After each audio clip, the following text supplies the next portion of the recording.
Are we really going to sit back and watch a massive media agency completely rig the number one overall pick in the NFL draft? I mean, stop scrolling and really think about the narrative being pushed on national television right now. The sports media machine is working overtime to brainwash you, and quite frankly, it's insulting to anyone who actually watches college football. They want you to believe that Alabama's Ty Simpson, a guy who is suddenly getting hyped to the moon for his projectable traits, is somehow a better quarterback than Indiana's Fernando Mendoza. You know, the exact same Fernando Mendoza who just went 16-0, won a national championship, and took home the Heisman Trophy. It's absolute garbage, and today, we're exposing the puppet masters pulling the strings behind the scenes. Guys, let's hunker down and get into it.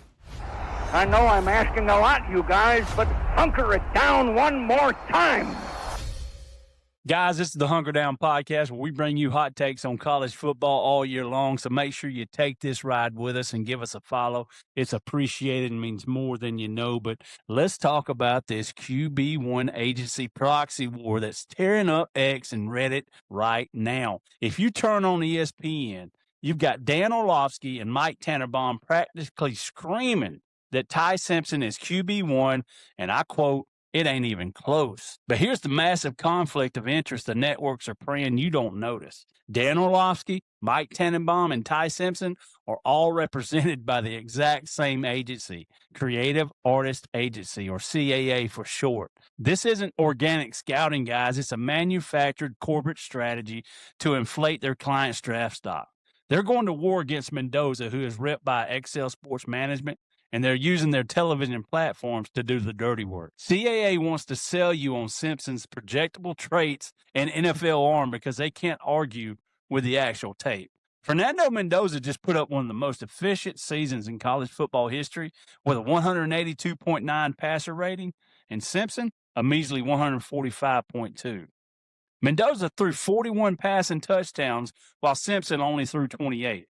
But the most damning stat is what's happening when the pocket collapses. Man, under pressure, Mendoza maintained an elite 98.3 passer rating, while Simpson, he panicked and completely cratered down to a 65.7.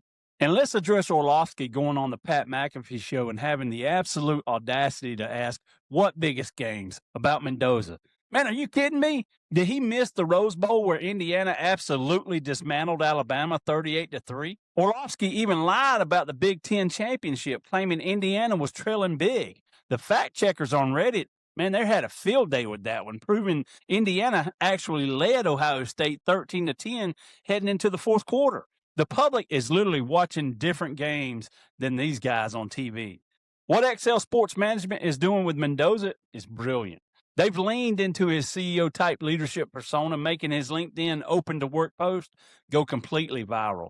He's 6'5", 236 pounds, and fits the exact prototype new Raiders coach Clint Kubiak wants for the number one overall pick. Meanwhile, they're trying to push Simpson, who is slightly undersized at 6'1", as the SEC silver spoon choice. Look, the college football landscape is crazy right now. We've got massive college football playoff impasses happening, Notre Dame drama, and teams like our dogs reloading with Gunner Stockton and Nate Frazier just to stay alive in this brutal era. Man, fans are tired of the corporate spin. We demand authenticity. We have the PFF stats. We have the all-22 film, and we aren't going to let an agency dictate who the best player in the country is just to protect their bottom line. Fernando Mendoza earned the number one pick on the football field with historic, undeniable production, not in a boardroom with PR spin. The media machine is officially exposed, and the days of blind trust and television hot takes, man, they're over. But with that, guys, I'm out of here. And without further ado, you know what it is, baby. Yup.